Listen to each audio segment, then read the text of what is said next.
ਸਤਿ ਸ੍ਰੀ ਅਕਾਲ। ਮੈਂ ਜਸਵਿੰਦਰਪਾਲ ਚੈਨਲ ਸ਼ਾਨ ਪੰਜਾਬੀ ਤੁਹਾਡਾ ਸਵਾਗਤ ਹੈ। ਤੇ ਖੱਤ ਦੀ ਰਾਜਨੀਤੀ ਹਮੇਸ਼ਾ ਹੀ ਗਰਮ ਰਹਿੰਦੀ ਹੈ। ਤੁਹਾਨੂੰ ਦੱਸ ਦਿੰਦੇ ਹਾਂ, ਇੱਕ ਖੱਤ ਪ੍ਰਧਾਨ ਮੰਤਰੀ ਨੂੰ ਲਿਖਿਆ ਗਿਆ। ਵਿਰੋਧੀ ਧਿਰਾਂ ਨੇ ਪ੍ਰਧਾਨ ਮੰਤਰੀ ਨਰਿੰਦਰ ਮੋਦੀ ਨੂੰ ਖੱਤ ਲਿਖਿਆ। ਉਸ ਵਿੱਚ ਇੱਕ ਰੋਸ਼ ਜ਼ਾਹਿਰ ਕੀਤਾ ਗਿਆ।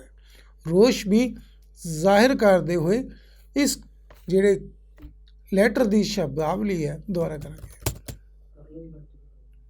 ਸਤਿ ਸ੍ਰੀ ਅਕਾਲ। ਮੈਂ ਜਸਵਿੰਦਰਪਾਲ ਚੈਨਲ ਸ਼ਾਨ ਪੰਜਾਬੀ ਤੁਹਾਡਾ ਸਵਾਗਤ ਹੈ। ਤੇ ਖੱਤ ਦੀ ਰਾਜਨੀਤੀ, ਜੀ ਹਾਂ, ਇਸ ਸਮੇਂ ਖੱਤ ਦੀ ਰਾਜਨੀਤੀ ਉਸ ਸਮੇਂ ਫੇਰ ਗਰਮਾ ਗਈ ਜਦੋਂ ਕੇਂਦਰ ਦੀ ਰਾਜਨੀਤੀ ਵੀ ਹੁਣ ਆਪਸ ਵਿੱਚ ਟਕਰਾਉਂਦੀ ਨਜ਼ਰ ਆ ਰਹੀ ਹੈ। ਜਿਵੇਂ ਜਿਵੇਂ 2024 ਨੇੜੇ ਆ ਰਿਹਾ ਤੇ ਆਪੋਜੀਸ਼ਨ ਅਤੇ ਸਰਕਾਰ ਵਿੱਚ ਟਕਰਾਅ ਵੀ ਹੈ, ਉੱਥੇ ਤਾਲਮੇਲ ਦੀ ਇੱਕ ਸਥਿਤੀ ਵੀ ਬਣਾਈ ਜਾ ਰਹੀ ਹੈ। ਫਿਲਹਾਲ PM ਮੋਦੀ ਨੂੰ ਇੱਕ ਖੱਤ ਲਿਖਿਆ ਗਿਆ, ਵਿਰੋਧੀ ਧਿਰਾਂ ਵੱਲੋਂ ਖੱਤ ਲਿਖਿਆ ਗਿਆ, ਕਿਉਂਕਿ ਇਸ ਖੱਤ ਦੀ ਪਰਿਭਾਸ਼ਾ ਜੇ ਜਾਣੀ ਜਾਵੇ ਜਾਂ ਰਾਜਨੀਤੀ ਦਾ ਪੱਖ ਦੇਖਿਆ ਜਾਵੇ ਤਾਂ ਸੱਤਾ 'ਤੇ ਇੱਕ ਵੱਡਾ ਆਰੋਪ ਵੀ ਲਗਾਇਆ ਹੈ ਕਿ ਉਹ ਕਿਸ ਤਰ੍ਹਾਂ ਵਿਰੋਧੀਆਂ ਦੀ ਆਵਾਜ਼ ਨੂੰ ਦੱਬਣ ਦੀ ਕੋਸ਼ਿਸ਼ ਕਰ ਰਹੀ ਹੈ। ਜੀ ਹਾਂ, ਇਹ ਖੱਤ ਹੈ ਜਿਹੜਾ ਇਹ ਵਿਰੋਧੀ ਧਿਰਾਂ ਦੇ 9 ਦਲਾਂ ਵੱਲੋਂ ਇੱਕ ਸੰਯੁਕਤ ਲੈਟਰ ਲਿਖਿਆ ਗਿਆ, ਜਿਸ ਵਿੱਚ PM ਮੋਦੀ ਨੂੰ ਇਹ ਦੱਸਿਆ ਗਿਆ ਹੈ ਕਿ ਤੁਹਾਡੀ ਸਰਕਾਰ ਜਾਂ ਤੁਹਾਡੀ ਪਾਰਟੀ ਦੀ ਅਗਵਾਈ ਵਿੱਚ ਚੱਲਣ ਵਾਲੀ ਸਰਕਾਰ ਹੁਣ ਵਿਰੋਧੀ ਧਿਰਾਂ ਦੀ ਆਵਾਜ਼ ਦੱਬਣ ਲਈ ਕੌਮੀ ਏਜੰਸੀਆਂ ਦੀ ਵਰਤੋਂ ਕਰ ਰਹੀ ਹੈ।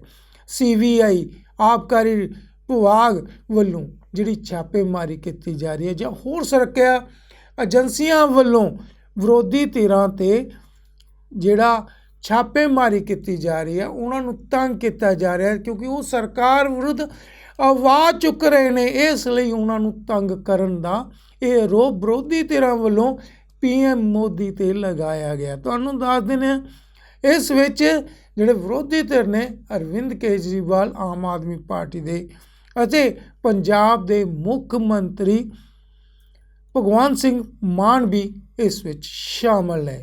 ਤੁਹਾਨੂੰ ਦੱਸਦੇ ਹਾਂ, ਮਨੀਸ਼ ਸਿਸੋਦੀਆ ਅਤੇ ਹੋਰ ਕਈ ਮਾਮਲਿਆਂ ਨੂੰ ਲੈ ਕੇ ਹੁਣ ਵਿਰੋਧੀ ਧਿਰ ਨੇ ਸਿੱਧਾ ਨਿਸ਼ਾਨਾ ਸਾਧਦੇ ਹੋਏ ਇੱਕ ਸੰਯੁਕਤ ਪੱਤਰ ਲਿਖਿਆ, ਜਿਸ ਵਿੱਚ ਅਮਿਤ ਸ਼ਾਹ ਨੂੰ ਵੀ ਟਾਰਗੇਟ ਕਰਦੇ ਹੋਏ ਸਿੱਧੇ ਰੂਪ ਵਿੱਚ ਕਿਹਾ ਗਿਆ ਕਿ ਏਜੰਸੀਆਂ ਦੀ ਦੁਰਵਰਤੋਂ ਕਰਕੇ ਸਰਕਾਰ ਉਹਨਾਂ ਦੀ ਆਵਾਜ਼ ਦੱਬਣਾ ਚਾਹੁੰਦੀ ਹੈ।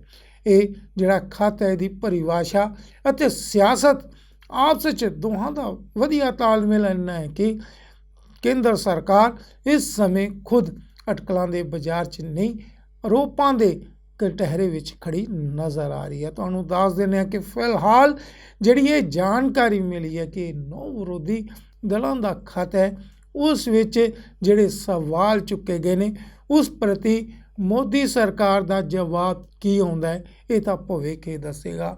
ਪਰੰਤੂ ਇੰਨਾ ਜ਼ਰੂਰ ਹੈ, ਵਿਰੋਧੀ ਧਿਰਾਂ ਵੱਲੋਂ ਇਸ ਖੱਤ ਰਾਹੀਂ ਚੁੱਕੇ ਗਏ ਸਵਾਲ ਚਰਚਾ ਦਾ ਕੇਂਦਰ ਬਣ ਚੁੱਕੇ ਨੇ। ਅਗਲੀ ਅਪਡੇਟ ਲੈ ਕੇ ਮੈਂ ਫੇਰ ਹਾਜ਼ਰ ਹੋਵਾਂਗਾ। ਤਦ ਤੱਕ ਤੁਸੀਂ ਦੇਖਦੇ ਰਹੋ ਚੈਨਲ ਸ਼ਾਨ ਪੰਜਾਬੀ, ਮਾਨ ਪੰਜਾਬ ਦਾ ਧੰਨਵਾਦ। 8 दलों के 9 विपक्षी नेताओं ने प्रधानमंत्री मोदी को पत्र लिखा, उसमें अरविंद केजरीवाल, भगवंत मान भी शामिल है और एक तरह से मनीष सिसोदिया की जो गिरफ्तारी हुई थी उसकी भर्त्सना की गई है। साथ में गवर्नर को लेकर जो चुनी हुई सरकार के कामों में हस्तक्षेप का आरोप लगाया है। किस तरह से आप देखते हैं इसे?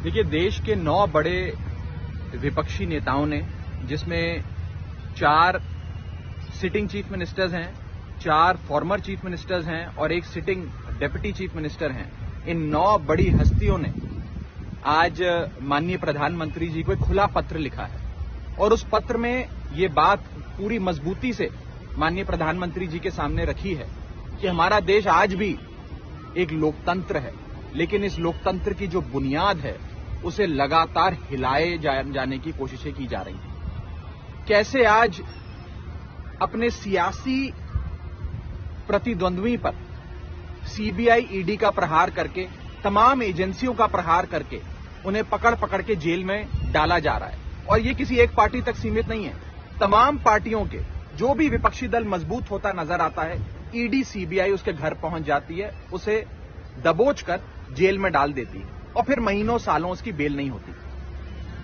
इसके साथ साथ ईडी सीबीआई की कार्यप्रणाली पर भी एक बहुत बड़ा प्रश्न चिन्ह है। आपको जानकर अचंभा होगा कि पिछले 9 साल में सीबीआई ने जितने मुकदमे दर्ज करे उसमें से 95% मुकदमे देश के विपक्षी नेताओं पे दर्ज हुए। इन्फोर्समेंट डायरेक्टरेट ने, ईडी ने यूपीए काल के समय 112 जगह पे मात्र रेड करी थी, लेकिन एनडीए यानी कि प्रधानमंत्री मोदी जी की सरकार के दौरान यानी कि 2014 से लेकर आज तक 3000 से भी ज्यादा जगहों पर रेड करी। और ईडी से जब पूछा जाता है कि आपने इतनी रेडें करी, इतने मुकदमे दर्ज करे, अंत में कितने लोगों को कोर्ट ने कन्विक्ट किया यानी कि कितने लोगों को कोर्ट ने दोषी करार दिया, तो पता लगता है कि 0.05%, 0.05% भी कन्विक्शन रेट ईडी का नहीं है। आप लोग जो सवाल उठाते हैं मनीष सिसोदिया की गिरफ्तारी हो या एलडी का काम हो, उसके पीछे कहीं ना कहीं आप लोग सीधे तौर पे प्रधानमंत्री को दोषी मानते हैं, तो फिर उन्हीं को पत्र लिखने का क्या मतलब? देखिए, आज तमाम मुख्यमंत्री जिनको देश की जनता ने चुना है, जिन लोगों के वोट की ताकत से ये मुख्यमंत्री, ये पूर्व मुख्यमंत्री एक सरकारों में रहे हैं, सरकारें चलाई हैं, आज ये अपने ही देश के प्रधानमंत्री से एक अपील कर रहे हैं कि एजेंसियों का दुरुपयोग छोड़ दीजिए, एजेंसियों को इंडिपेंडेंट तरीके से फंक्शन करने दीजिए। और ये सारी जो कवायद है ये ईडी सीबीआई तक लिमिटेड नहीं है। आप देखिए, इस देश में गवर्नर और लेफ्टिनेंट गवर्नर के दफ्तर का दुरुपयोग कर जो एक कॉन्स्टिट्यूशनल ऑफिस है उसका दुरुपयोग कर पॉलिटिकल स्कोर्स को सेटल किया जा रहा है और हर कोशिश की जा रही है कि विपक्ष को कमजोर किया जाए, खत्म किया जाए।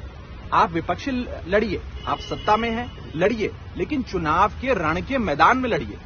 एजेंसियों का इस्तेमाल कर गवर्नर के दफ्तर का इस्तेमाल कर आप केवल विपक्ष को ही खत्म करने की कोशिश नहीं कर रहे हैं, इस देश की लोकतांत्रिक बुनियाद को हिला रहे हैं।